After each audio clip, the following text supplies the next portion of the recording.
साथियों नमस्कार। क्या व्यक्ति को स्थायी मानसिक व शारीरिक सुख, अपार धन वैभव एवं सुख साधनों से प्राप्त हो सकते हैं? मैं राजेंद्र बिलाटिया आज इसी विषय पर आपके साथ वार्ता करूंगा। खाने, सोने, डरने और मैथुन के विषय हेतु मनुष्य एवं जानवर एक जैसे हैं। मात्र धर्म ही मानवों में विशेष है। धर्महीन मनुष्य पशु के समान होते हैं। इस संसार में अनादिकाल से ही किसी न किसी रूप में अध्यात्म एवं धर्म मनुष्य के साथ बहुत गहरे रूप में जुड़े हुए हैं। बिजली, पानी एवं अग्नि की पूजा, मूर्तियों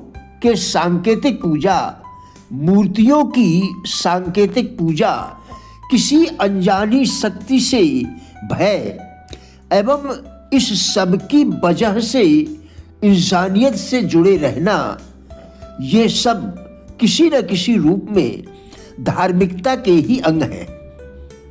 हर एक अच्छा बुरा व्यक्ति किसी न किसी रूप में किसी न किसी आराध्य को मानता है, पूजता है तथा उसका सम्मान करता है एवं उससे भय भी खाता है।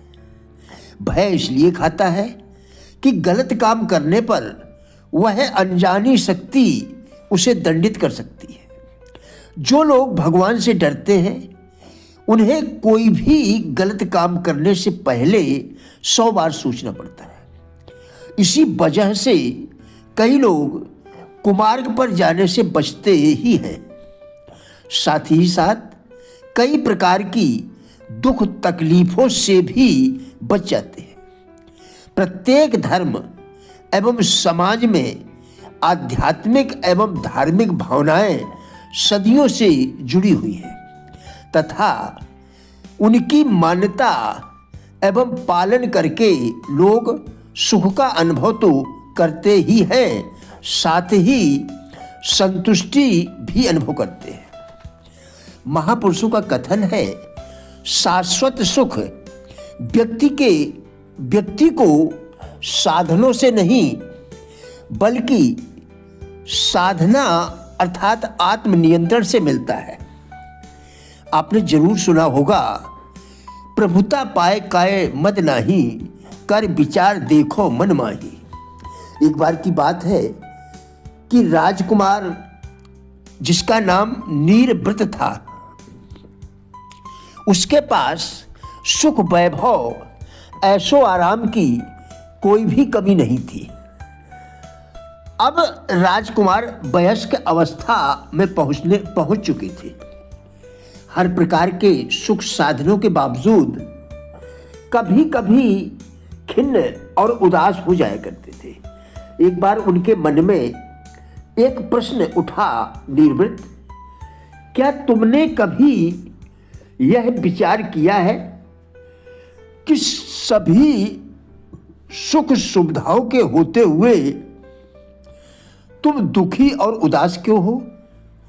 नीरव्रत की अंतरात्मा ने कहा, नहीं, इस पर विचार तो नहीं किया, पर रह रह कर मन खिन्न और उदास तो अवश्य होता है। अंतःकरण ने कहा, नीरव्रत, मन के खिन्न और उदास होने से यह बात तो स्पष्ट होती है कि भौतिक सुख साधनों से शरीर को पुष्ट अर्थात मजबूत तो किया जा सकता है, पर मन की शांति और प्रफुल्लता भौतिक सुख साधनों से नहीं पाई जाती। भौतिक सुख साधनों से नहीं पाई जा सकती। शाश्वत सुख, शांति, प्रफुल्लता, आत्मिक खुशी तो आत्मचिंतन, ब्रह्मचिंतन, ईश्वर ध्यान से ही संभव है। उस दिन से नीरव्रत के मन में ये प्रश्न, ये विचार बार बार उठने लगे। अपने मन में उठ रहे प्रश्नों, विचारों और जिज्ञासाओं को लेकर राजकुमार नीरव्रत राजमहल से निकलकर महर्षि एलुस के आश्रम पहुंचे। नीरव्रत ने अपनी जिज्ञासा महर्षि के सामने प्रकट की। राजकुमार की बात सुनकर महर्षि प्रसन्न होकर बोले, तुम्हारे मन में युवावस्था में इस प्रकार के विचारों का उठना अवश्य ही ईश्वर की कृपा है। महर्षि ने आगे कहा, बेटा, जिसकी ब्रह्म दर्शन की जिज्ञासा जितनी प्रबल होती है वह उतनी ही शीघ्रता से आत्मसुख प्राप्त करता है। जिज्ञासा तो मनुष्य को किसी भी कला, किसी भी विधा यानी प्रकार या ढंग में पारंगित बना देती है। जिज्ञासा मनुष्य को उसके परम लक्ष्य तक पहुंचा देती है। हमारा आशीर्वाद तुम्हारे साथ है। तुम आश्रम में रहकर तप करो। एक दिन तुम्हें निश्चय ही भगवान का साक्षात्कार होगा और शाश्वत सुख शांति भी प्राप्त होगी। सूर्योदय के बाद तक सोते रहने वाले राजकुमार नीरव्रत गुरु आज्ञा में ब्रह्म मुहूर्त में उठकर आश्रम के सभी नियमों का पालन करने लगे। कुछ महीनों के बीत जाने पर भी उन्हें राजकुमार होने का एहसास अक्सर हुआ करता था।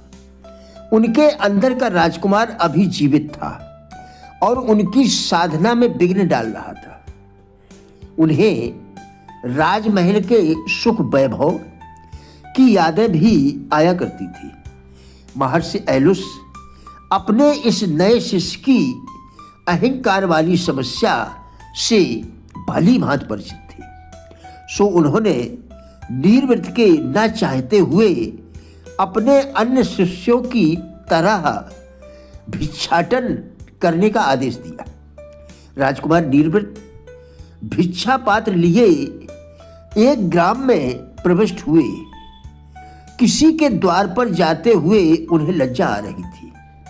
वे भिक्षा पात्र लिए ग्राम प्रमुख के दरवाजे पर पहुंचकर दस्तक दिए।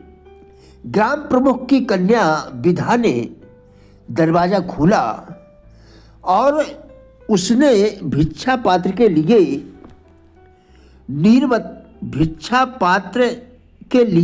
नीरव्रत की लज्जा और संकोच को भांप लिया। विधा ने एक मुट्ठी अन्न लाकर नीरव्रत के भिक्षा पात्र में डालने के बजाय जमीन पर गिरा दिया। नीरव्रत ने कहा, बहन, यदि जानबूझकर अन्न को फेंकना ही था तो आप उसे लेकर यहाँ तक आई ही क्यों?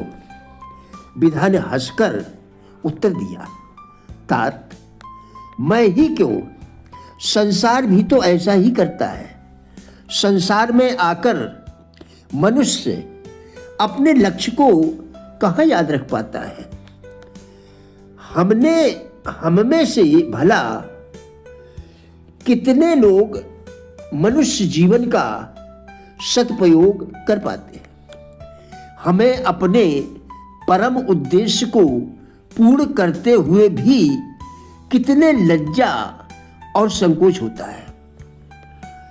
क्या यह संकोच, यह लज्जा अन्न को जमीन पर गिराने की तरह का ही अपराध नहीं हुआ? यह सुनकर नीरव्रत की आंखें खुल गई। नीरव्रत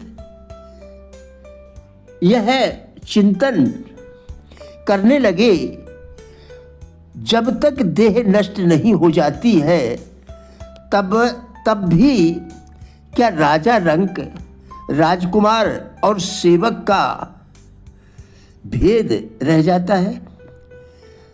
मन ने कहा नहीं। नीरव्रत ने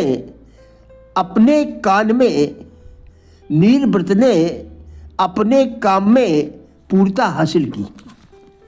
प्रिय साथियों, हमारा उद्देश्य इन वीडियोस के द्वारा लोगों में जीवन के प्रति सकारात्मक दृष्टिकोण एवं जिज्ञासा पैदा करना है। कृपया वीडियो पूरा देखकर विचार करें, क्या आपके लिए उपयोगी है?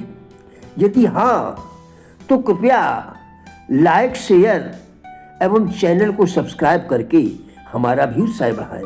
वीडियो देखने के लिए बहुत बहुत धन्यवाद।